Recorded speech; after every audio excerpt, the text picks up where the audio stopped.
మీరు చాలా ఎన్కౌంటర్ తప్పించుకున్నారు కదా, ఒక చెప్పండి ఒక ఎన్కౌంటర్ గురించి మీకు బాగా గుర్తుండిపోయిన ఎన్కౌంటర్.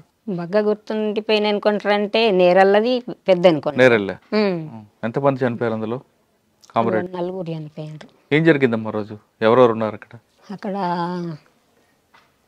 ఎంతమంది ఉన్నామంటే సాగర్ అనేటాయన ఉండే, పద్మక్క, ఆ రోజు ఎంతమంది ఉన్నాం, 6 ఉన్నాం. ఎంతమంది? ఎక్కడ జరిగింది? నేరల్లనే. ఎన్ని గంటలకి? 8 అయిందచ్చు, 8, 8:30 అయిందో 9 అయిందో ఉదయం.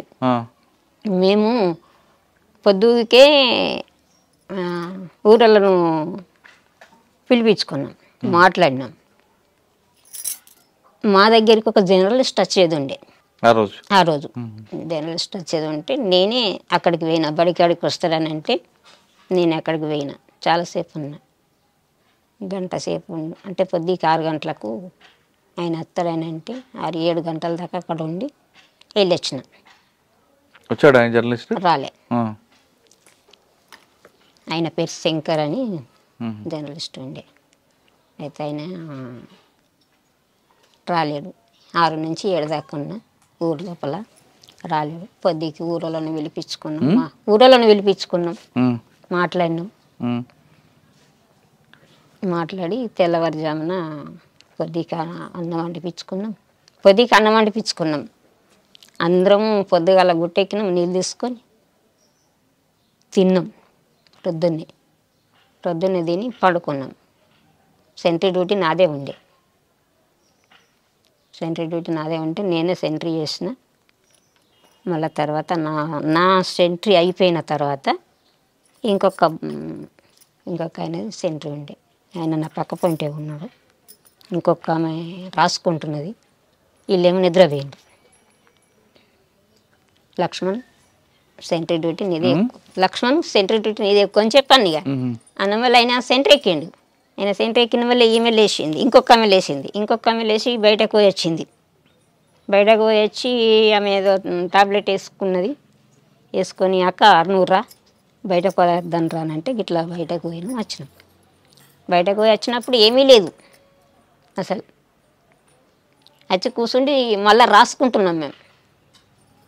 మేమిద్దరమే రాసుకుంటున్నాం.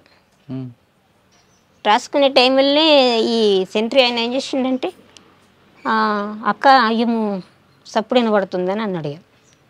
నేను అన్నమల్ల ఏం సప్పుడు అని చెప్పాను. మేము తుపాకీ పట్టుకొని చూసినాం. చూసేటలకల్లా వాళ్ళు ఫైరింగ్ ఓపెన్ చేసిండ్రు. మేము ఓపెన్ చేసినాం. కానీ వీళ్ళు పడుకున్నట్టుగానే దగ్గర దాకా, అంటే వాళ్ళు మొత్తం క్రావలింగ్లో వచ్చిండ్రు అనుకో. మాకు వాళ్ళ తలలు ఏర్పడినాయి, కానీ కూర్చొని ఎట్లా అంగి గిట్లా వచ్చినట్టుగా లేదు. దగ్గర దాకా వచ్చేదాకా ఏర్పడలేదు. అంతకంటే ముందే ఒక ఆయన అక్క వచ్చిండు. వచ్చిన ఆయన తోటి మాట్లాడినాం, పంపించినాం. ఆయన వేయిండు, పోలీసు వాళ్ళు వచ్చిండ్రు. వీళ్ళు మంచి నిద్రలో అయిపోయినరు వీళ్ళు. మేమేమో తెలతోటి ఉన్నాం. ఇవాళ పటాపట్ 3 దిశల నుంచి ఓపెన్ చేసిండ్రు. మేము తెలతోటే ఉన్నాం కనుక మేము ఓపెన్ చేసినాం. అప్పుడు మేము ఓపెన్ చేసి కొట్టుకుంటా మేము వచ్చినాం. ఇక మేము బయటకు వెళ్ళిపోయినాం. ఇక లోపల వాళ్ళు పండుకున్నట్టుగానే చనిపోయినారు. అయ్యో, అట్లా అన్నట్టు. బాధ అనిపించదా? బాధపడ్డారా? అనిపించుడేనా. మరి ఎక్కడ కలుసుకున్నారు మీ అందరూ? మళ్ళీ ఎన్కౌంటర్ అయినప్పుడు పలాని ప్లేస్లో కలుసుకోవాలనేది ఉంటుంది. ఏపీటీ ఉంటుంది. ఇక వాళ్ళిద్దరు ఒక కై అయినరు. మళ్ళీ నేను ఒకదాన్ని ఒక కై అయినా. నేను ఒంటరిగా అయిపోయినా, వాళ్ళు ఇద్దరు ఒక కై అయిపోయినరు. పొద్దున్న దాకా చుట్టూ పోలీసు వాళ్ళు. ఇక నేరల్ల చుట్టూ పోలీసు వాళ్ళు. ఇక ఎక్కడ కూడా మనం గుట్ట దిగ రాకుంటున్నది పోలీసు వాళ్ళు. ఆ టైంలో ఇక పొద్దున్న దాకా, ఈ టైం నుంచి మొదలు పెడితే పొద్దుగుకేదాకా పోలీసు వాళ్ళే ఉన్నారు. గుట్ట దిగరాలేదు, కిందికి రాలేదు. ఎక్కడున్నారు? గుట్ట మీద ఉన్నారు. గుట్ట మీద నన్ను మరి పోలీసు చూడలేదు గుట్ట మీద? లేదు. అంటే ఇంకో దాని మీదకైనా ఉన్నాం, కానీ ఇక మొత్తం నేరల్ల అడవి పెద్దదే కదా. ఇక ఎటు పక్క పోయి దిగి చూద్దామన్నా కానీ పోలీసు వాళ్ళే ఉన్నారు. ఇక మొత్తం రౌండ్ ఉన్నారు. ఇక ఎటు దిగరాలేదు. పూర్తిగా పొద్దు గూకేదాకా దిగలే. ఇక ఆ రోజు నీళ్లు లేవు, ఏమీ లేవు. ఇక మళ్ళీ పైరింగులకి వెళ్తే పైరింగులో దూపు అవుతుంది కూడా, నోరైపోతుంది కూడా. కానీ ఆ రోజు అయితే ఎట్లంటే ఈ కాళ్ళ మధ్యల నుంచి, ఏళ్ళ మధ్యల నుంచి, చెవుల మధ్యల నుంచి ఇట్లా వెళ్ళిపోయినాయి, కానీ మనకెందుకు అది పూర్తిగా రాకలేవు అనుకో. ఇక కొంచెం కొంచెం ముక్కలు ముక్కలు తాకినాయి ఇట్లా కాళ్ళకు. ఎలా పరిగెట్టావు మా గుట్టల్లోంచి? ఎలా పరిగెత్తావనంటే అప్పుడు ఏమనిపించేది, అప్పుడు ఏది అనిపించేది. ఫైరింగ్లో ఉండడం ఏమనిపించేది, ఫైరింగ్లోకి వెళ్ళడం ఏమనిపించేది, అప్పుడు ఏమనిపించేది. పరిగెత్తుడు అంటే చాలా పరిగెత్తుతాం, కొట్టుతాము వెళ్తాం కదా. ఎట్లా మనకు అది శిక్షణ ఉంటుంది కనుక మనం ఫస్ట్ దెబ్బ కొట్టి తర్వాత వెళ్ళాలి.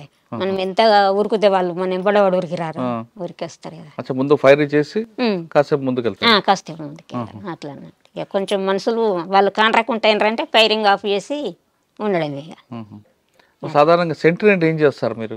సెంట్రీ అంటే ప్రొద్దున 2 గంటలు నిలబడి ఉండాలి ఇక మొత్తం. అంటే చుట్టూ చూడాలా? చుట్టూ చూడాలి, చుట్టూ చూడాలి. ఆ సెంట్రీ వేయడం కూడా నేర్పుతారు మన కళ్ళను ఎట్లా దింపాలా, కిందికి ఎట్లా దింపాలా, మీదకి ఎట్లా దింపాలి అనేది అది కూడా ట్రైనింగ్ ఇస్తారు. చెప్తారు కండ్లని ఎట్లా ఇక ఇట్లా ఉండాలి, ఇక ఇట్లా మొత్తం ఇట్లా మొత్తం ఇక కండ్లు దింపుడు కూడా ఉంటుంది అందులో ట్రైనింగ్లో. మన కంటి చూపు కూడా అట్లా ఉండాలి అనేది చెప్తారు. అంటే కళ్ళే తిప్పాలి, కళ్ళే చెప్పాలి, కళ్ళు మొత్తం ఇక కిందికి మీదికి వెళ్ళి ఇట్లా తిరగాలి రౌండ్ అట్లా. ఇవి ఎవరైనా మనకి శత్రువు కనబడ్డారు అప్పుడు ఎలా చెప్పాలి వాళ్ళకి? మళ్ళీ ఇక్కడ 2 ఉంటారు కదా, శత్రువు వచ్చిండ్రంటే మన పొంటి ఇంకిద్దరు ఉంటారు, లేకపోతే ఒకరు ఉంటారు అట్లా అన్నట్టు. వాళ్ళకి సైకిల్ చెప్పాలా, మాటతో చెప్పుకోవచ్చు, మాటతో చెప్పుకోవచ్చు. పైన ఉంటారు మీరు? పైన ఉంటారా? కొద్దిగా దూరం ఉంటారు, ఇక బలం కొంచెం దూరం. సార్ నేరేలు ఎన్కౌంటర్ ఒకటి తప్పించుకున్నాం, ఇంకొక 2 తప్పించుకున్నారు కదా మీరు? ఇంకో 2 ఇంకోటి ఏంటి? పైడు మడుగానే ఉంటది అక్కడ ఎన్కౌంటర్ లో. అక్కడ ఎలా? ఇందాక జరిగిన ఎన్కౌంటర్ లో ఎవరు సమాచారం ఇచ్చారు పోలీసులు మీరు అక్కడ ఉన్నారని? అది సమాచారం ఎవరు ఇచ్చిండ్రు అనేది కూడా నాకు తెలియదు.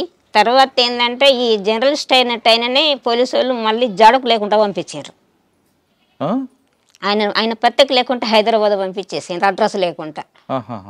ఆయన ద్వారా వచ్చింది సమాచారం అదే అనుకున్నాం. మళ్ళీ ఏంటంటే ఆయన జర్నలిస్ట్ మళ్ళీ ఊర్లో ఉండాలి కదా, జగిత్యాల. ఆయన లేడు అక్కడ కాదు, హైదరాబాద్లో లేడు. ఇక ఎక్కడున్నది అనేది పత్తనే దొరకలేదు.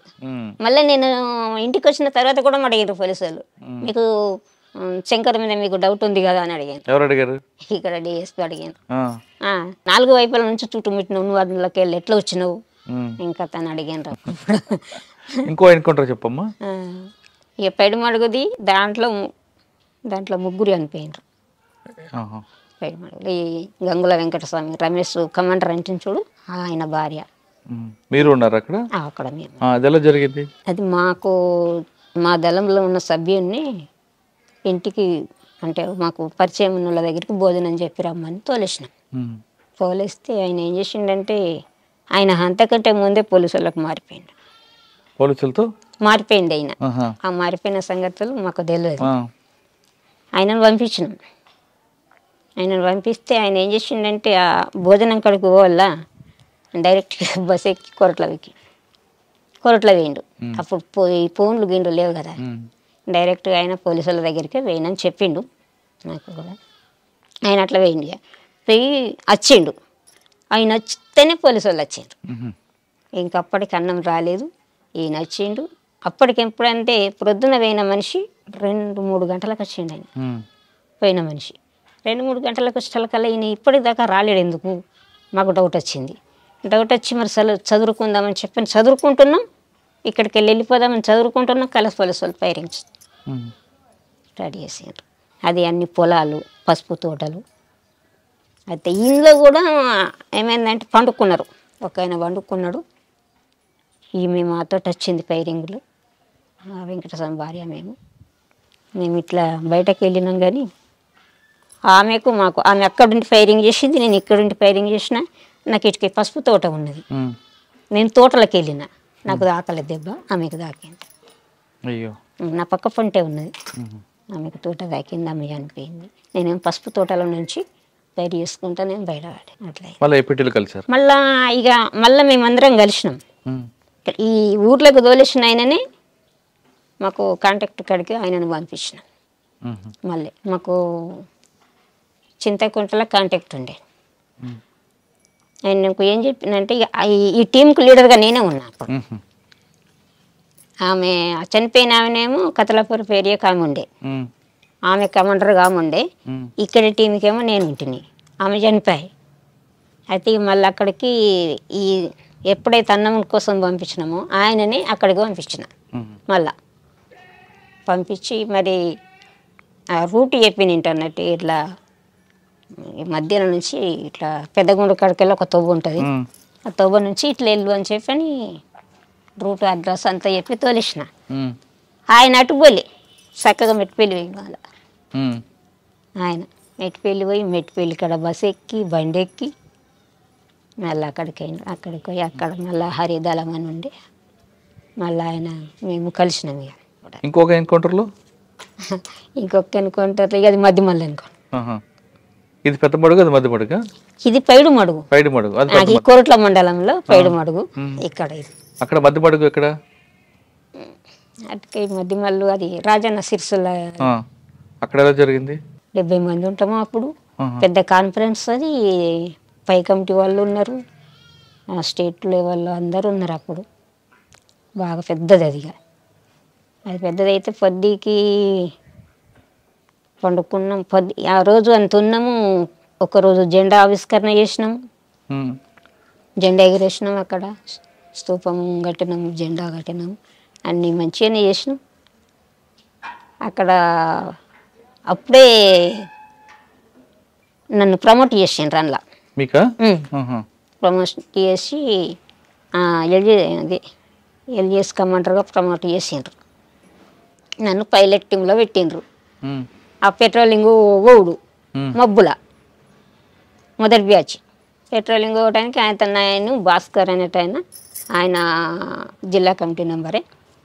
ఆయన ఆ రోజు ఈయన కూడా ఉండొచ్చు కానీ నాకు అంత ఐడియా లేదు, ఈ మల్లేసు కూడా ఉండొచ్చు కానీ ఒక 4-5 పోయినాం. మేము బయటకు వెళ్ళి పెట్రోలింగ్ చూసి వచ్చేటల్కల్లా మధ్యలో ఫైరింగ్. ఎంతమంది? ఒక ఆమె రజిత అనేట ఆమె అనిపోయింది, ఇంకొక ఆమె కొత్తగా వచ్చింది, అప్పుడే 12 రోజులు గడిచింది ఆమె వచ్చి. ఆమె ఒక్క ఆమె అనిపోయింది. ఒక ఆయన స్టేట్ లెవెల్ పసల రామారెడ్డి అనేట. ఎవరు ఇచ్చారు ఇన్ఫర్మేషన్? అది ఎవరు ఇచ్చిండ్రు అన్నది అదేం తెలియలేదు. పసల రామారెడ్డి అనేట ఆయన స్టేట్ కమిటీ మెంబరు. మా సిరిసిల్లో పనిచేస్తున్నప్పుడు జనశక్తి వాళ్ళు ఎప్పుడు ఎదురుపడలేదా? పడ్డారు. మరి వాళ్ళకి మీకు బాగా యుద్ధం జరిగేది కదా? ఫస్ట్లా అంటే అట్లా ఉండేది కానీ తర్వాత వాళ్ళు ఏమనలేరు, ఇక అలా తగ్గిపోయింది కూడా మళ్ళీ.